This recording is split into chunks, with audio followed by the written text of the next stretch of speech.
2nd and 14 now. Motion man is Vermeer Jenkins, and the handoff is going to go right up the middle to Devon Tucker, and he loses the football, and West Deptford falls on it.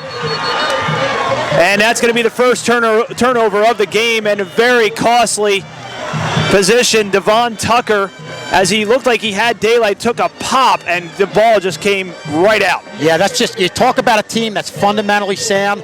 That was a hit with the shoulder, got the helmet in there, allowed the ball to pop out, and West Deptford gets the first break on the first turnover. And this is the type of team that when they get turnovers, they get breaks, they take advantage of it. 1st and goal for West Deptford. Under 7 1/4 left to go in a scoreless opening quarter from the 1 yard line. They're going to go to the big man Owens. He dives across, and he's into the end zone for the touchdown. A 1 yard touchdown run by Gerald Owens. Mignano going to roll out and pass. This time he's got a man complete to Vermeer Jenkins on the left side, and he's got some room. He's across midfield. It's a foot race. He's across the 40 and tackled inside the 35-yard line. There's something you don't see every day. 35-yard pass play, and Kevin, that one was very impressive. Well, that's exactly what you needed. You had one-on-one coverage to the outside. They had the receiver flush out of the zone, went out to the flat. What a huge play right there for Matt Mignano. Not only huge first down, but for his confidence, completing that first pass, coming up with the big play, and what a big play for the entire offense, getting a first down and getting in West Deptford territory. He got 35 yards on that throw. He's only thrown 63 yards this season. They set up 1st and 10 from the 24. Motion man is going to be Zaire Gibson. He's going to get the pitch. Now it's a reverse and a pass. Oh, boy. And it is caught and down inside the 10-yard line.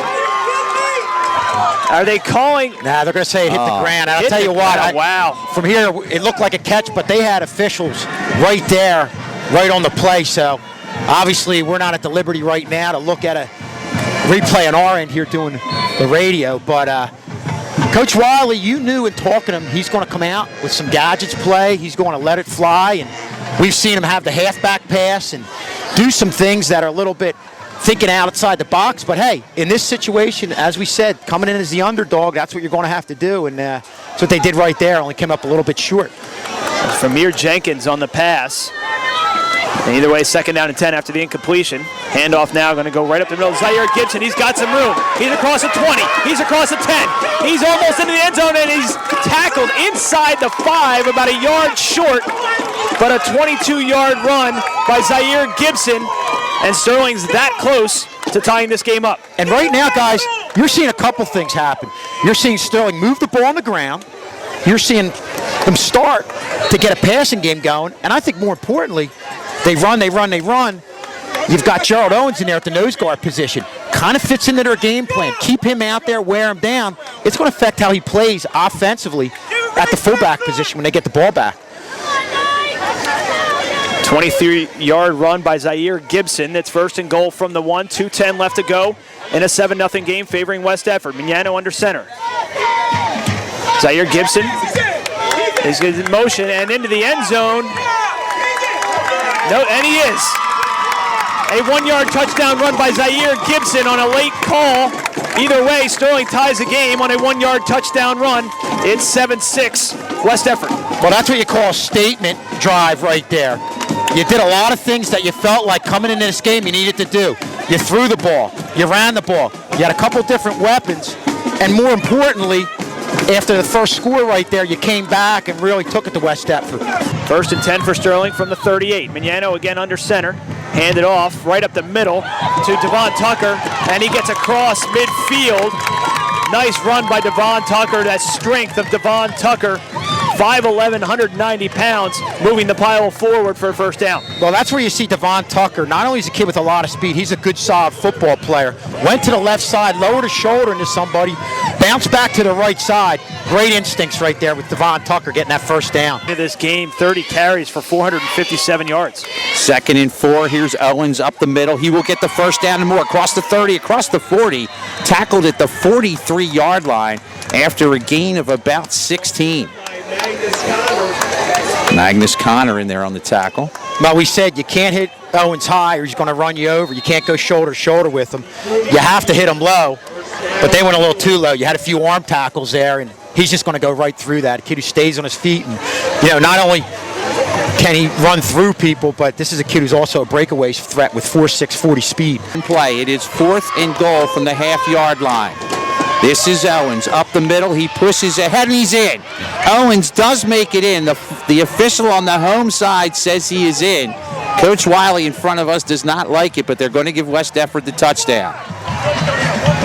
Yeah, just found a little bit of an opening. It looks like they thought he was going to go to that right side, went to the left side, didn't need much. And again, if you don't gain penetration to Owens, as he gets the ball, hit him at that point of contact, and he gets a little bit of room. He doesn't need much to get 1 yard, and he does that for the touchdown.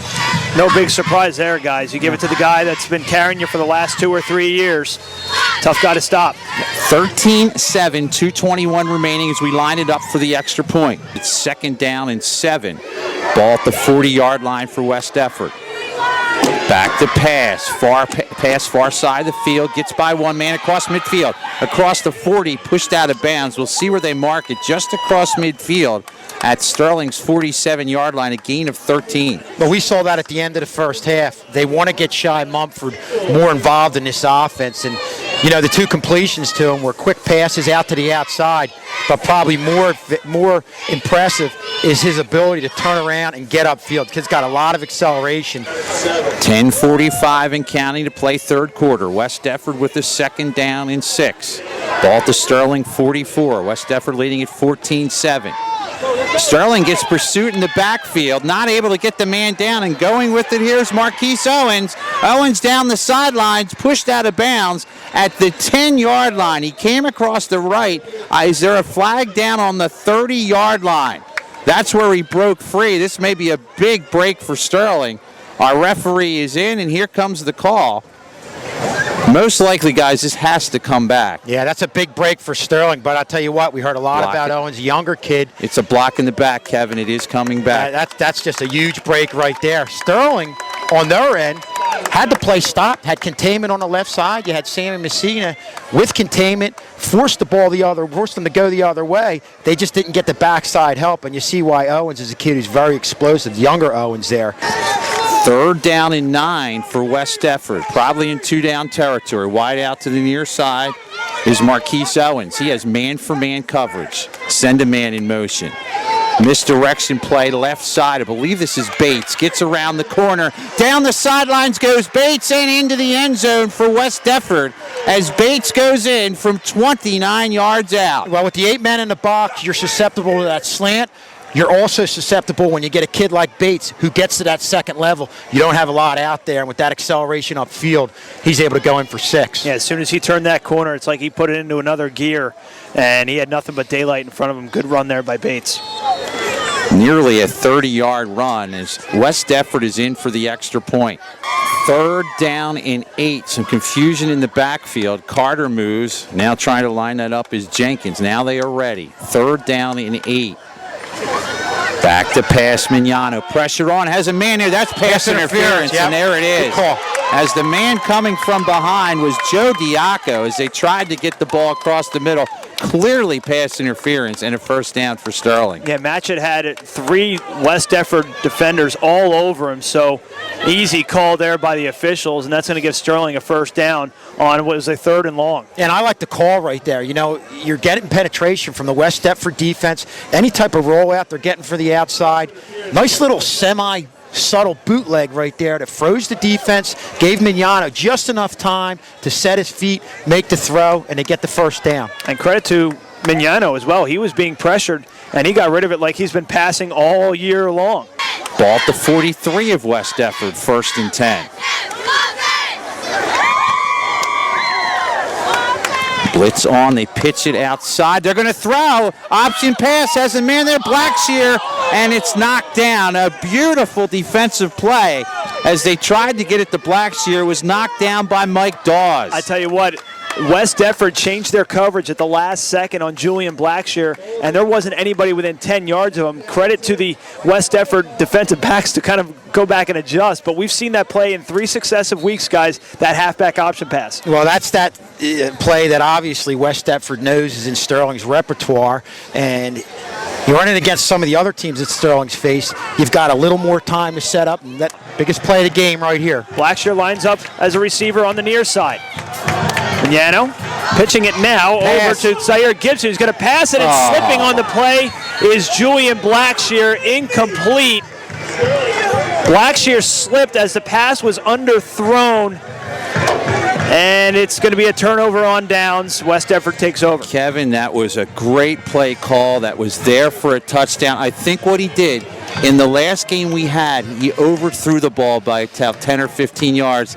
He kind of just threw a changeup and underthrew it. Underthrew it. And again, also, you look at this game with this defense that's swarming, getting to the outside, you've got to rush things a little bit. 2nd down and 9, and getting the call again is Isaiah Worthy, and he is into the end zone for the touchdown.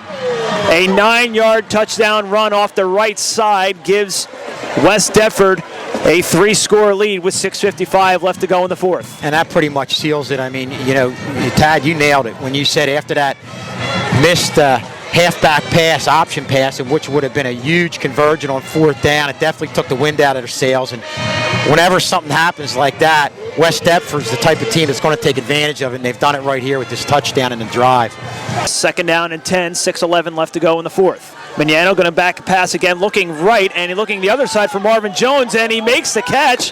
Oh, no, he doesn't. It's intercepted. How a did jump that happen? ball between Marvin Jones and the defensive back on the other side for West Deptford.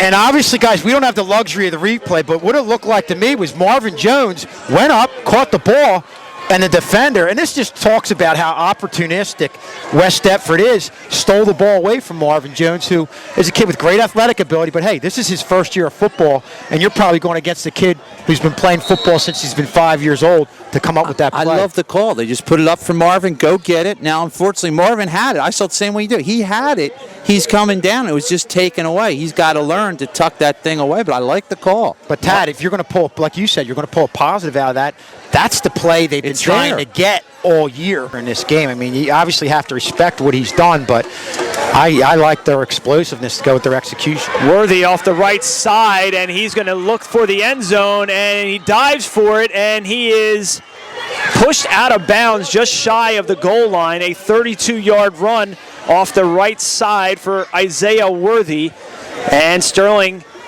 is backed up again. West Deptford knocking on the door with 3:36 left to go in the 4th. And that's a play that I think is an example why this is the best West Deptford team that I think we've seen in their brilliant 13-year run right here. Not only fundamentally sound, not only do they have Owens, but they're explosive. They're as explosive as they've ever been as you see them go in for the touchdown. Isaiah Worthy rushes in from 1 yard out and caps off a very quick West Deptford drive, sparked by Isaiah Worthy's 32-yard run. Motion man is Richard Carter. Mignano going to hand it off to Zaire Gibson, and he's got some room across the 40, across the 35, down to the 30. One man to beat as he crosses the 20-yard line, pushed out of bounds around the 10-yard line, but a nice run by Zaire Gibson puts Sterling first and goal, I believe. Great sense there when he got to the second level to cut it back against the grain. You see a lot of kids will go the side where their momentum's going, but real nice sense, good vision, good lateral vision, peripheral vision to cut it back the other way, and you saw that great speed. Gibson, Devon Tucker, and Rich Carter are kids that give you that type of explosiveness.